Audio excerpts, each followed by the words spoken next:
आरोप लगा देश के ऊपर कि भारत की पुलिस, भारत की व्यवस्था, भारत की सत्ता व पार्टियां कभी मुसलमान को गृह मंत्री नहीं बनाती, क्योंकि उनको डर लगता है कि कहीं गद्दारी ना कर दे।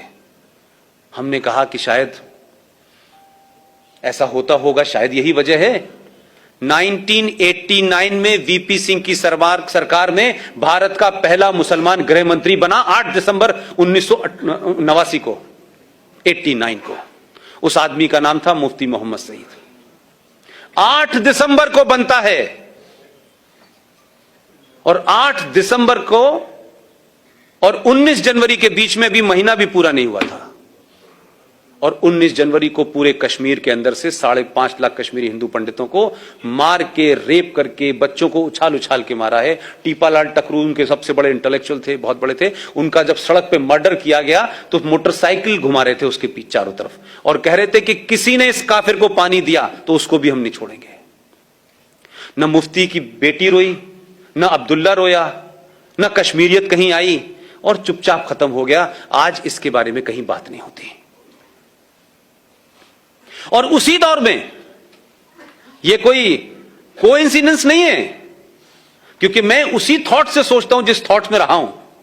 आप उस थॉट से सोचते हैं क्योंकि आप सब समाज के लोग हैं, आपने वैसा नहीं देखा। उसी दरमियान भारत के गृह मंत्री की बेटी का अपहरण हो गया। कोई जरा पूछ के वहां जाए, बाहर के विदेशी पत्रकारों की रिपोर्टिंग पढ़ ले भाई, हिंदुस्तानियों पे तो यकीन नहीं है। खुद ही कराया।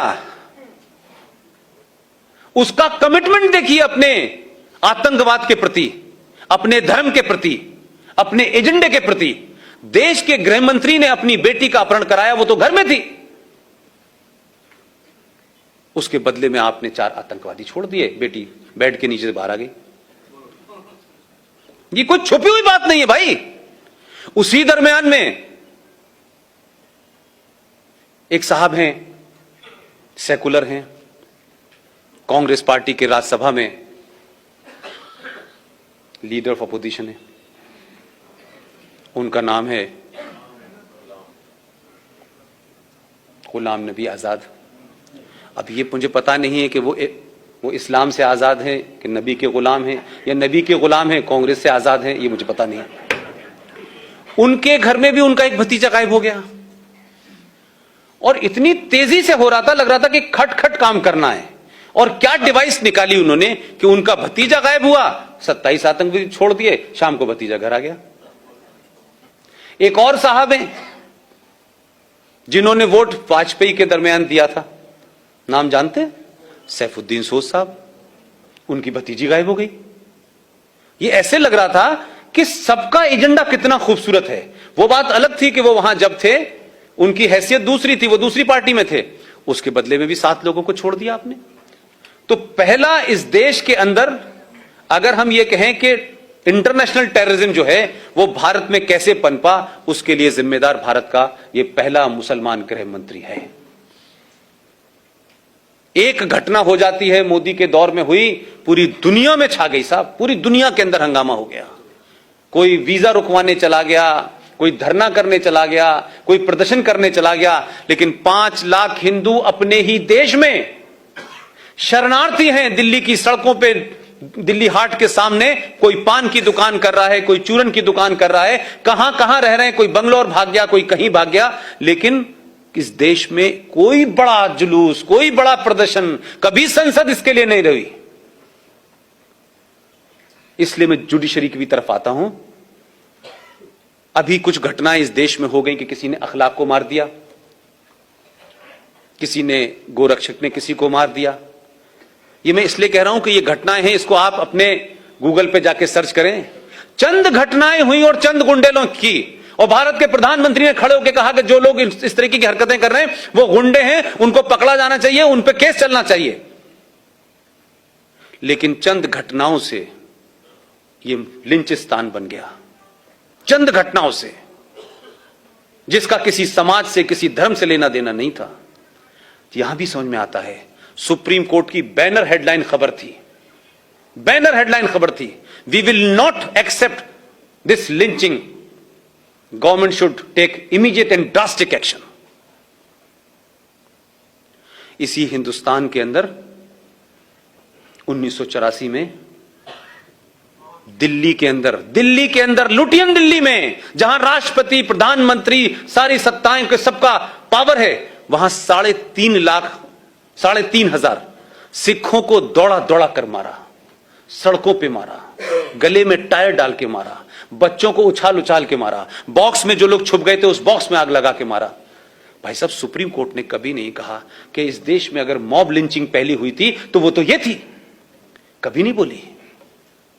3.5 लाख और 5 लाख कश्मीरी हिंदू पंडितों के साथ किया, वो मॉब लिंचिंग नहीं थी। लेकिन सुप्रीम कोर्ट का पाखंड और ड्रामा देखिए कि सुप्रीम कोर्ट क्या कर रही है। सुप्रीम कोर्ट भारत की सेनाओं को डायरेक्शन दे रही है। क्या डायरेक्शन है साहब? कि देखिए, आप जब आतंकवादी से लड़ें तो ये जो पीछे जो आपके देशभक्त लोग हैं जो आप पे पत्थर मारते हैं, क्योंकि भटके हुए लोगों ने पता नहीं पत्थर कहां मारना था तो गलती से आप पे मार रहे हैं, लिहाजा आप इन पे गोली ना चलाएं, आप इनके ऊपर प्लास्टिक की गोली चलाएं। सेना का एक आदमी विदेशी आतंकवादियों से लड़ रहा है, उसका मुंह इधर है, फिर वो अपनी बंदूक से प्लास्टिक की गोली डाले, फिर इधर चलाए। जब उनसे कहा कि ऐसा मुमकिन नहीं है, बोले नहीं, उनके ऊपर पानी डालें, गर्म पानी डालें। तो वो पहाड़ों में पहले टैंक लेके जाए अपने कंधे पे कि पहले नहीं, मतलब मानसिक दिवालियापन है इस देश के अंदर यार। वही कहता है कि गर्म पानी डालो, ठंडा पानी डालो, प्लास्टिक डालो, और इतनी चिंता होती है कि बाकायदा प्लास्टिक की गोलियों की नपाई इंची टेप से करने लगता है सुप्रीम कोर्ट। सुप्रीम कोर्ट को इस बात की चिंता है कि मुंबई की दही हांडी की लंबाई कितनी है भाई, ये ज्यादा हो गई आधी इंच तो भाई साहब पे केस चलेगा। महाकाल पे पानी कैसे चढ़ेगा, आधा किलो चढ़े, 250 ग्राम चढ़े। लेकिन इसी सुप्रीम कोर्ट ने दिल्ली से सटा हुआ एक 40 किलोमीटर की दूरी पर एक जगह है, एक आदमी, वो गलत था सही था यह विषय नहीं है, वो किसी गलत काम में पकड़ा गया, यह बात अलग है कि वो भी वही सब कर रहा था। अगर 1400 साल पहले टेलीविजन होता तो तब भी यही हो रहा था। तो सुप्रीम कोर्ट ने हुआ क्या कि जब आपने कहा कि राम रहीम का ये जो पूरा इसका वो बना हुआ है, इसको ध्वस्त करना है और यहां बड़ी गंदगी हो रही है, बड़ी मारकाट हो रही है, तो सुप्रीम कोर्ट की बात सुनने से पहले आप ये देखिए कि मात्र दिल्ली से 40 किलोमीटर जो एनसीआर का इलाका है जहां सत्ता चलती है, आपने उन लोग जो उस राम रहीम के चाहने वाले थे, राम रहीम गलत था सही था यह विषय नहीं है मेरा, लेकिन राम रहीम के चाहने वालों ने पुलिस को उसकी जो बना हुआ था उसका बड़ा सा आश्रम उसमें जाने से रोका।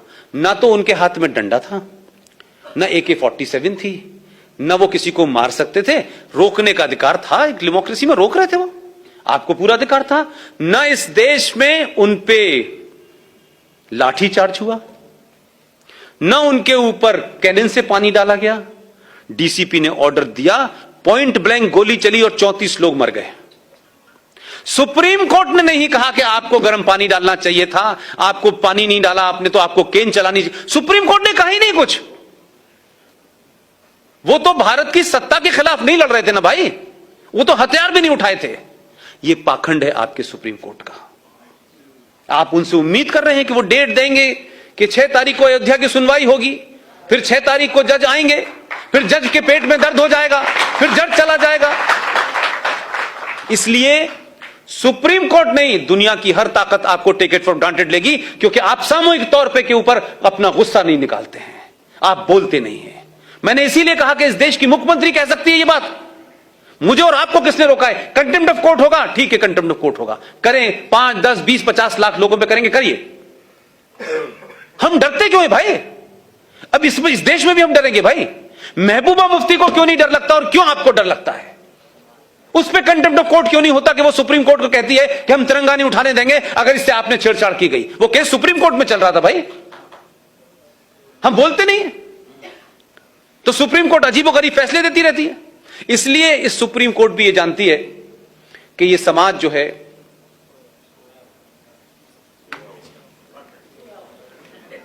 ये बात अलग है कि आप जाग गए, बाकी तो सो ही रहे ना। आपने जगाने भेजा इसे, वो चौकीदारी करके सीटी बजा बजा के जगा रहा है, लेकिन समझ नहीं रहे वो लोग कि भाई ये जगा रहा है, समझ में नहीं आ रहा। बस वो इतने ही सिंबॉलिक समझ रहे हैं, उसकी फिलॉसफी नहीं समझ पा रहे, क्योंकि उसके समझने के लिए ये चाहिए होता है। मैंने अभी कल परसों के भाषण में कहा, तब लोगों की समझ में आया कि अच्छा ऐसा है।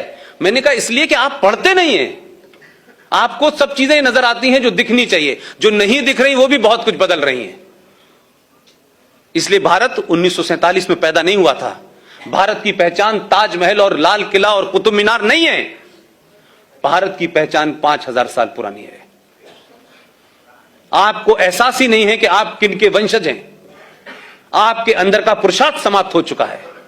आपका आदमी एक कहानी सुना करके पहले मन की बात में लोगों को बताने की कोशिश करता है कि भैया ऐसे समझाओ। मैं प्रधानमंत्री की कुर्सी पर बैठने के बाद इतने ही कह सकता हूं, किसी की समझ में नहीं आ रहा। लोगों ने उसको कहानी सुना जैसे कोई दादी और नानी ने सुना दी हो। 3 बार जब मैंने लोगों से कहा अच्छा साहब ये मतलब था, मैंने कहा भाई साहब ट्यूबलाइट है क्या आप? पहले मन की बात और पहली पार्लियामेंट की स्पीच को सिर्फ पर्पस से सुनिए। अगर ऐसी सोच के लोग 10-20 भी हो जाएंगे, आपका काम हो जाएगा। लेकिन मेरा कहना है कि समाज क्यों नहीं उस तरफ बढ़ रहा? आप नैरेटिव क्यों नहीं निकाल पा रहे? ये आपको क्या दिक्कत है? आप बोल ही नहीं रहे। इसीलिए राष्ट्रपति भवन के अंदर अब इफ्तार नहीं दिया जा रहा।